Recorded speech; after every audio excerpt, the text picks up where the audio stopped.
Hi, I am Michael Buckoff, the founder, owner, and the materials writer for the online TOEFL course, the 7-step system to pass the TOEFL iBT. And I'm going to share a tip today for my YouTubers and also for my students in my online TOEFL course. So I'm talking about subject-verb inversions and the TOEFL PBT and the iBT.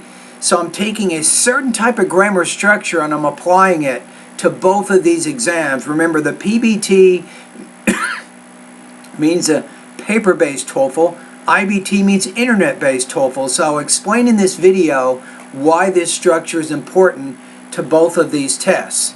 Number one, I want you to look at this question here. It starts with never, and then it has a blank, as important as it is now, right?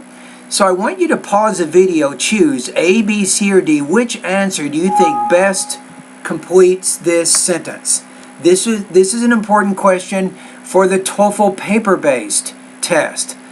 And it's called structure. In the grammar part, you have structure and written expression, but they're asking you to determine which answer most correctly completes the sentence.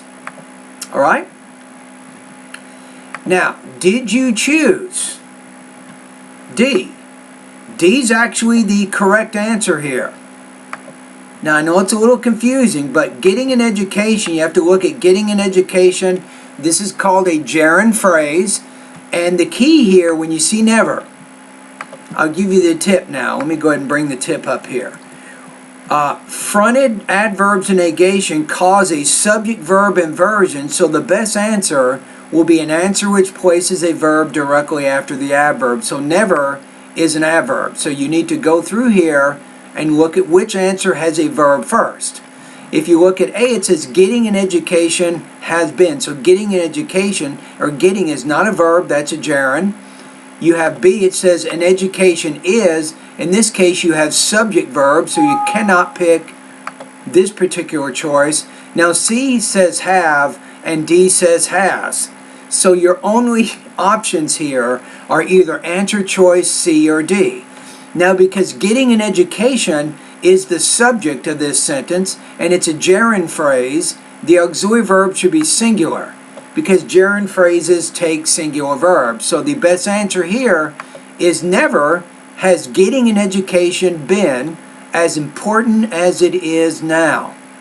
Right? So that's how you would answer this. So what you want to remember for the TOEFL iBT, if you see a word like never, at no time, hardly ever, scarcely ever, even almost negative expressions, right? You might say by no means or on no account.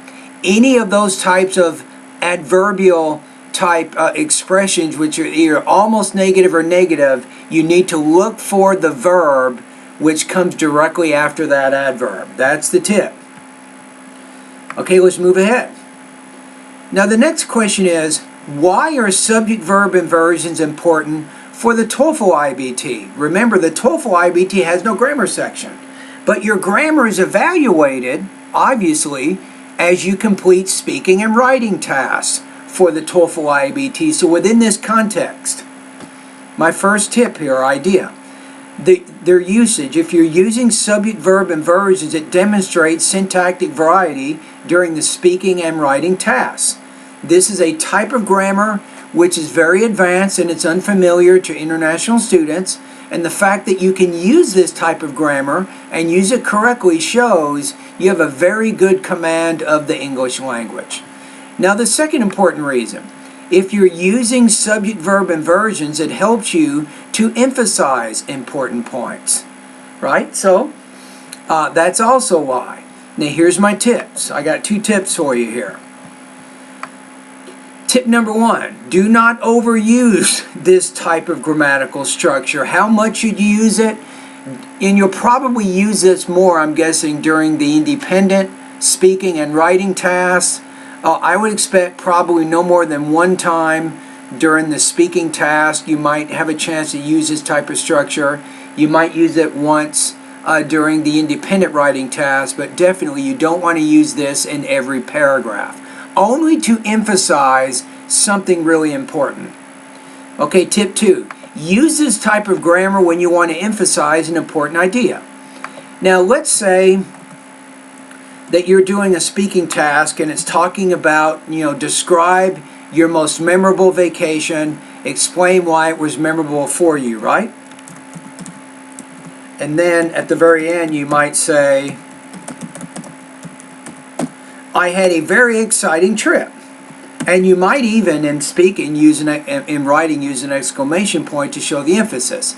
However, instead of saying this at the end, I had a very exciting trip, you say, never have I had a more exciting trip. Notice the tone there. Never have I had a more exciting trip. So if you do it this way, this is more emphatically, it's showing a lot more emotion than even this sentence here, even with the use of the exclamation point.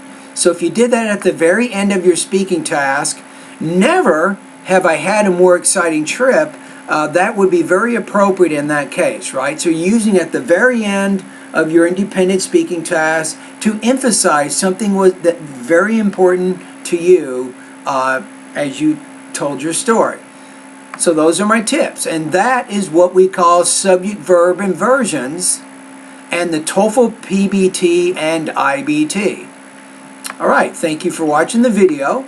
If you found the video interesting, like it.